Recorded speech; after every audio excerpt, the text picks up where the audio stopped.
بقول لك ايه. عايز اقول لك حاجه كده، بس ما تزعلش مني.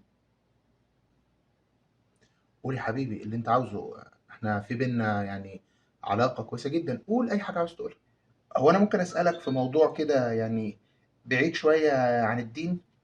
حبيبي اسال وقول اللي انت عاوزه كله. الحياه كلها دين ودنيا، كله مترابط في بعضه. اسال قول اللي انت عاوزه. خلاص طالما انت وافقت. عاوز اسالك، ايه رايك في قصه مثلث برمودا ده؟ مثلث برمودا، طب ايه رأيك ان مش في بس مثلث برمودا ده، في كمان مثلث فرموزة؟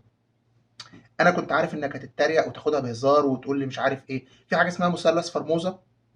طب والله مش بهزر، في مثلث برمودا وفي مثلث فرموزة. ومش الفرموزة اللي بنيجي نطلبها لما نروح للمطاعم بتاعة الاكل ونقول له عايز فرموزة بلدي وفرموزة مش عارف ايه. في حاجة اسمها مثلث فرموزة فعلا. ايوه فعلا، مش بنهزر. في مثلث برمودا ومثلث فرموزة. ودلوقتي هنعرف ايه الفرق بينهم. تابعونا مع قناة كن نفسك. احمد مصطفى.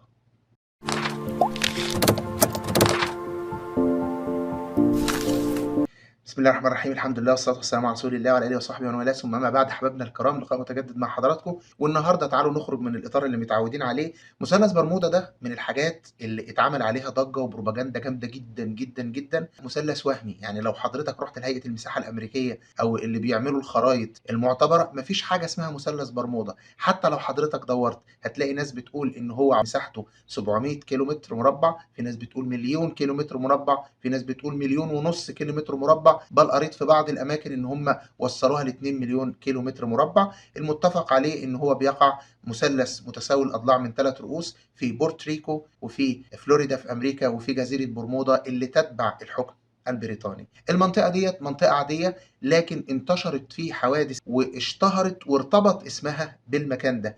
اول الحوادث دي لما بدات كانت من القرن قبل الفائت. وتعالوا نسرد كده مع بعض ايه الحوادث اللي اتقال ان هي حصلت في هذا المكان. أول حادثة ارتبطت بمثلث برمودا كانت حادثة حصلت في 30 ديسمبر سنة 1812، لما أبحرت إحدى السفن وتسمى باتريوت من ميناء تشارلستون في جنوب كارولاينا، وكانت مبحرة إلى نيويورك، وكان من ضمن خط السير إنها تمر بمثلث برمودا. ثيوديسيا ابنة أليستون بور نائب رئيس الولايات المتحدة الأمريكية في الوقت ده كانت على متن السفينة، وفجأة السفينة اختفت ولا يعرف لها أثر وما عرفوش يلاقوها. والتفسيرات العلمية قالت إن السفينة ربما تكون تعرضت للقرصنة، بل إن في نظرية تانية بتقول إن البنت ديت وجدوها في تكساس بعد فترة من هذه الحادثة، فربما يكون الأمر ليه يعني تداعيات عاطفية، أو البنت هربت، أو البنت على خلافات مع والدها أو ما إلى ذلك، لكن كلها نظريات لا يوجد عليها أي دليل.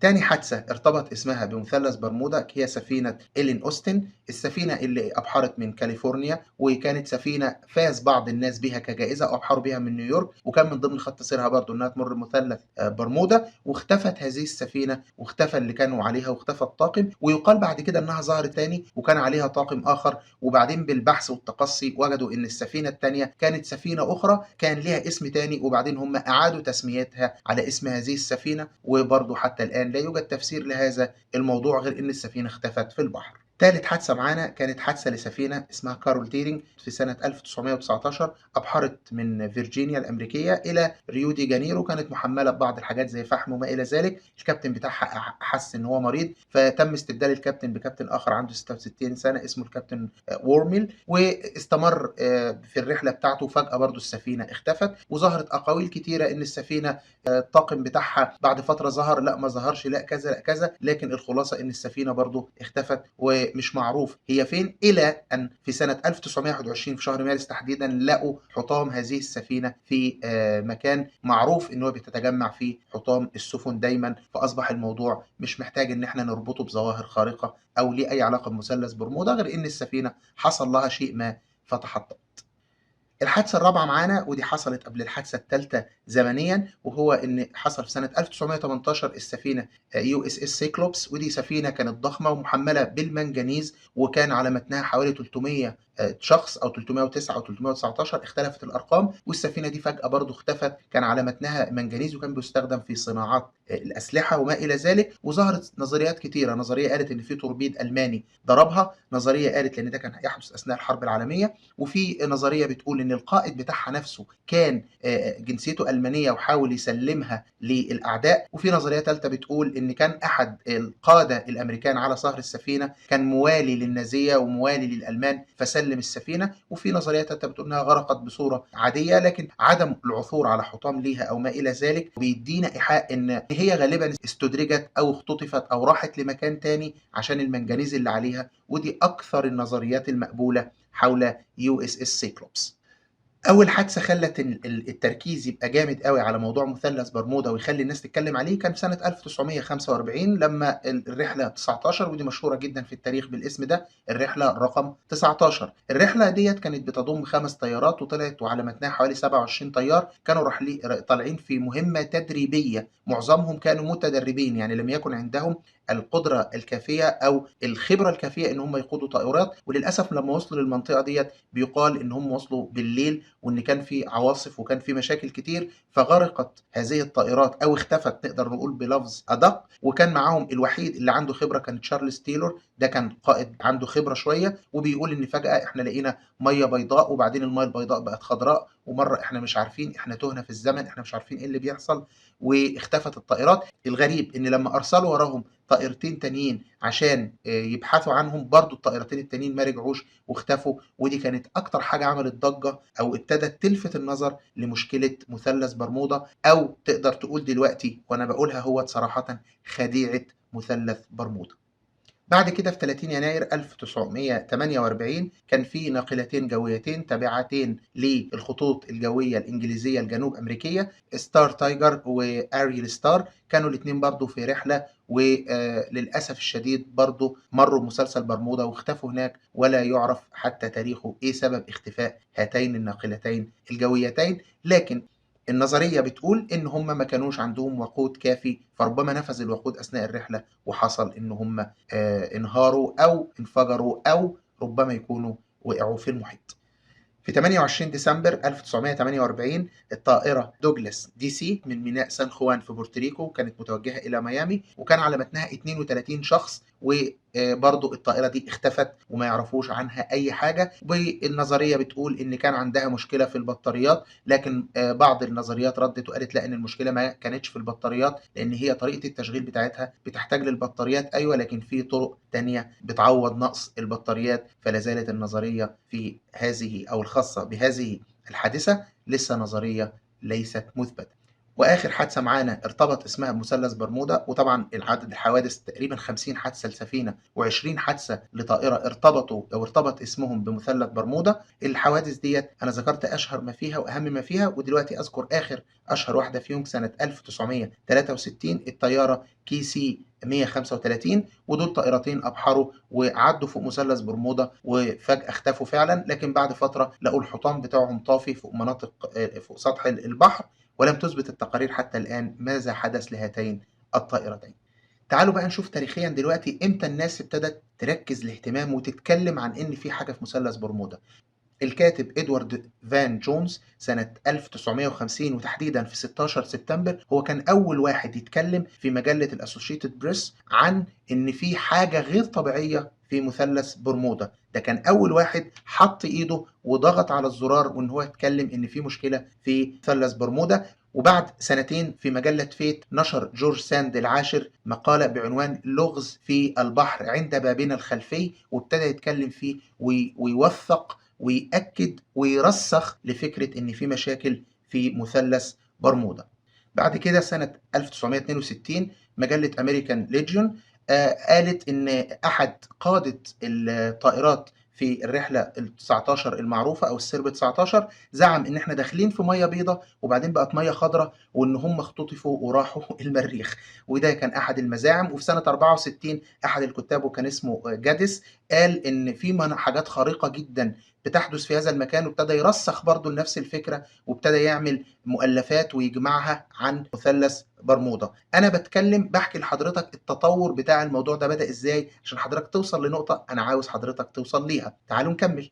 استمرت الفكرة بيروج ليها وبيتبناها ناس كتير، فكرة إن المنطقة دي فيها شيء معين، في لغز كبير، في كذا في كذا، إلى أن جاء لورنس ديفيد كوش الباحث في جامعة أريزونا الأمريكية، وسنة 1975 نزل كتاب اسمه لغز مثلث برمودا الحل، وقال فيه إن معظم المعلومات اللي بتتقال ومعظم البيانات اللي بتتعمل ومعظم الكلام كله مصطنع مزيف، بل ان بعض الحوادث اللي بيتم الصاقها بمثلث برمودا اصلا حصلت براه، زي حادثه قارب شراعي حصل لاحد الناس واختفى، وبعد كده لقوا الحطام بتاعه وكان اصلا في منطقه بعيده جدا عن مثلث برمودا. فهذا الباحث اثبت بما لا يدع مجالا للشك، او على الاقل نقدر نقول ابتدى يحط مسمار في نعش زعم ان مثلث برمودا ده فيه حاجه مميزه او مختلفه، وخلص الى ثلاث نتائج. اول حاجه ان المعلومات والبيانات اللي بيتكلموا فيها مبالغ فيها بصوره مصطنعه. تاني حاجه مهمه جدا جدا جدا، وهي ان عدد حتى الحوادث وعدد الاختفاءات اللي بتحصل في مثلث برمودا لو سلمنا جدلا ان هي صحيحه، فهي عدد مقبول جدا مقارنة بالحوادث اللي بتحصل في أي حتة تانية في العالم. ليس هناك ما يدل على أن مثلث برمودا بيحصل فيه حاجة غير عادية. ثالث حاجة وصل إليها هذا الباحث أن أسطورة مثلث برمودا مصطنعة عن عمد أو عن غير قصد، لكنها يتم الترويج لها وهي ليست قائمة على أسس علمية صحيحة. اللي عضد من كلام هذا الباحث الأمريكي هو إن إحصائية قامت بها شركة لويدز لندن، وسألت فيها خفر السواحل وسألت فيها بعض شهود العيان وعملت فيها تقرير مبذول في جهد كبير جدا، أثبتت إن معظم الحوادث اللي ملصقة بمثلث برمودا حصلت اصلا بره مثلث برمودا، او ليها تفسير طبيعي، او الحطام اتوجد بعد كده، فكان دليل على ان حادثه عاديه حصلت زي الحوادث اللي بتحصل. وده يعتبر من اهم الدلائل على ان مثلث برمودا عباره عن اسطوره مصطنعه، وده اللي انا عاوز اقوله. طبعا مش هيفوتني ان انا اقول لحضراتكم ان بعض الناس استغلت الموضوع ده استغلال عجيب جدا، فتجد بعض الناس ربطت اللي بيحصل بمثلث برمودا بالاطباق الطائره، ودي الناس بتاعت الخيال العلمي. بعض الناس ربطت اللي بيحصل مثلث برمودا بان في مجال كهرومغناطيسي قوي مش معروف ايه مكانه. بعض الناس قالت ان ده عرش الشيطان موجود هناك، بل ان بعض الطوائف الاسلاميه للاسف الشديد قالت ان المهدي المنتظر، والفوا كتب قالوا ان المهدي المنتظر موجود هناك قاعد في مثلث برمودا ومنتظر عشان هيخرج في آخر الزمان. وده طبعا كله كلام فاضي وكلام فارغ وتفسيرات تعتبر تفسيرات خرافية ليس لها أي دليل. طب قول لنا بقى إيه التفسيرات العلمية عشان نختم، عشان أنت طولت ومش متعودين منك إنك تطول معانا. التفسيرات العلمية لمثلث برمودا، التفسيرات العلمية يعني بتتنوع جدا. منها بعض الناس اللي قالت ان في اخطاء في البوصله، بعض قائدي الطائرات كانوا لان في عامل بشري في حساب البوصله، وان في حاجه اسمها يعني الفارق الزمني والمداري وحاجات كده علميه مش عاوز ادخل في تفاصيلها. فاما بيحسبوا فالبوصله بتدي له توجه غلط، فبدل ما بتوجه يمين بتوجه شمال، بدل ما بيروح في الاتجاه الصح بتحصل مشاكل. فده سبب من الاسباب اللي بيحصل هناك حوادث كتير. تاني سبب قالوا الاخطاء البشريه، زي المتدربين اللي نزلوا ما كانوش متدربين كفايه، الظلام نزل عليهم والامواج طلعت ما قدروش يتصرفوا معاها. تفسير ثالث بيقول ان في حاجه اسمها هيدرات الميثان، ودي بتتكون هناك، فبتكون امواج عاتيه وبتكون حاجات وبتطلع في صوره معينه، فدي بتخلي السفن ما تقدرش تمشي. في تفسير رابع اسمه الامواج المارقه، ان الامواج ديت زي ما ربنا سبحانه وتعالى موج من فوقه موج من فوقه سحاب ظلمات بعضها فوق بعض كما في سورة النور. فبعض العلماء ربطوا ديت بديت، قالوا ان ده اللي بيحصل هناك، ان الامواج هناك في حاجه اسمها الامواج المارقه بيصل ارتفاعها ل 30 متر، فالامواج دي سببت هذه المشاكل. والامواج دي مهما يعني كان قدرتك ما تقدرش، بل ان السفينه كل ما تبقى اكبر واضخم بتبقى عرضه اكتر لانها تغرق وانها ما تنجوش من هذه الحوادث. فدي النظريات او غالب النظريات اللي ظهرت في لماذا تحدث حوادث في مثلث برمودا. كده نبقى باختصار اتكلمنا عن مثلث برمودا، اين يقع، قلنا ان هو اصلا لا يوجد على الخريطه، لا يوجد اعتراف به في هيئه المساحه الامريكيه، ولن تجده على الخريطه الا مرسوم كده ببعض الناس، حاجه غير معتمده. اثيرت حوله الكثير من الاساطير، اثيرت حوله كثير من الاغاليط. اخر تقارير علميه اتقالت عنه ان هو ليس هناك في شيء. كميه الحوادث اللي بتحصل طبيعيه جدا مقارنه بالحوادث اللي بتحصل حوالين العالم كله. واقدر اقول لك ان الموضوع الحس المخابراتي فيه أو الحس بتاع إثارة السسبنس بقى والكلام من ده عند الناس. لو تلاحظ سايكلوبس دي لما هربت أو لما غرقت أو لما اختفت عليها منجنيز وكان بيستخدم في استخدامات الأسلحة وصناعة الأسلحة، فما تختفي أكيد في موضوع. وأكيد أما نوصل الناس للتفكير اللي هو إن في بقى حاجة غير طبيعية وحاجة كده، الناس هتتوه عن فكرة إن في فشل. بدل ما نقول إن الطيارين في السرب 19 كانوا مش مدربين كفاية وإزاي يسمح لهم بالطيران، نقول إن حصلت حاجة غير طبيعية. لما قارب شراعي يقولوا ده اختفى ويكتشفوا إن هو اختفى في مكان تاني، فنقول لا ده اختفى هنا عشان يبقى في تأمين ويبقى في كذا. عايز أوصل لأن موضوع مثلث برمودا ده مثلث مصطنع وقصة مصطنعة. آخر حاجة وكنت وعدتكم بيها، في حاجة تانية اسمها مثلث فرموزة. أيوة في مثلث فرموزة. مثلث فرموزة ده موجود في تايوان، وبرضه بيقولوا ان هو بيحصل فيه حاجات، لكن دي عباره عن شائعات او اساطير انتشرت عند الناس زمان. سموه مثلث التنين وسموه مثلث الموت وسموه مثلث الاشباح واسماء كثيره زي ما بيطلق برضه على مثلث برمودا. لكن الموضوع كله في الاول وفي الاخر عباره عن اساطير، عباره عن بروباجندا، عباره عن كلام ملوش اساس علمي. من باب برضو الإفادة نقول إن حدثت حوادث برضو في مثلث فرموزة ده، زي حاملات طائرات وزي مدمرات وزي سفن كتيرة. ودايما تلاحظ الرابط بين دي كلها إن حدث عطل، فالفلبين قصفت الطائرة فسقطت، حصل عطل في مش عارف إيه. فكده دايما تحس إن الموضوع في حاجة في المخابرات وراه، في التعاملات الحربية. أبسط حاجة بدل ما نقول للناس الحقيقة ندخلهم في وهم وندخلهم في كده. وده اللي بيحصل للأسف الشديد لما يبقوا عايزين يخبوا الحقيقة عن الناس، يخترعوا حاجات زي كده. والناس بتحب الإثارة وتحب كده. أجي أقول لك بقى لما تسمع الإثارة دي وتسمع الكلام من ده كله وتؤمن بالغيبيات دي وتؤمن بالخوارق دي، مش من باب أولى نؤمن بالجنة والنار؟ فنعمل للجنة اللي احنا على يقين أن الجنة حق والنار حق، الله عز وجل حق. فنعمل لآخرتنا ونعمل اليوم اللي هنقف فيه بين ايدين ربنا وهنسأل يوم يفر المرء من أخيه وأمه وأبيه وصاحبته وبنيه لكل امرئ منهم يومئذ شأن يغنيه. ده أهم من إن احنا ندخل في العوامل دي. أنا عندي جنة ونار لازم أعمل حسابهم. أتمنى تكون الرسالة وصلت، أتمنى تكون دخلت قلوبنا، أتمنى نكون استفدنا معلومة جديدة. أترككم في رعاية الله وأمنه. سلام الله عليكم ورحمته وبركاته. السلام عليكم. لا تنسوا الاعجاب بالفيديو والاشتراك في القناة تشجيعا لنا لنستمر بنشر المزيد إن شاء الله.